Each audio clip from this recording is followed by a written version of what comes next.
এই বাংলাদেশের থেকে আনসার বাহিনী নামের শব্দটাই উঠে দিতে হবে। এই মাদার চোদরা এতটা বছর ধরে কোনো দাবি সরকারের কাছে কাই নেই, এখন অস্থায়ী সরকারের কাছে দুনিয়ার দাবি নিয়ে আইছে। এই মাদার চোদকে কোনো বাংলাদেশে ঠাই হবে না। গত 17 বছর ধরে এরা সরকারের চা চাটা গোলাম। এরা আমলিকির আমলে এরা প্রতিষ্ঠিত হয়েছে। এদের দাবি দেওয়া যা ছিল এরা সরকার শেখ হাসিনার দ্বারা চাই নাই কেন, এখন অস্থায়ী সরকারের দ্বারা সব দাবি দেওয়া। বাংলাদেশের মানুষ কুমিল্লা, ফেনী, নোয়াখালী, লক্ষ্মীপুর নিয়ে ব্যস্ত।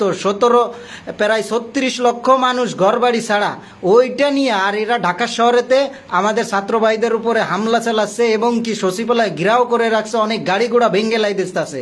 এদের সাহস কোথার থেকে আইছে? বাংলাদেশে কোনো আনসারের শব্দই থাকবে না, আনসার নামটাই বিলুপ্ত করে দেওয়া উচিত। এই মাদারচোদরা আগামী নেতৃত্ব যেই ঢাকা বিশ্ববিদ্যালয়ের ছাত্ররা দেবে, সেই ছাত্রদের উপরে হামলা চালাইছে। এরা আমলিকির পশুর এবং কি আমলিকির পেটুয়া বাহিনী।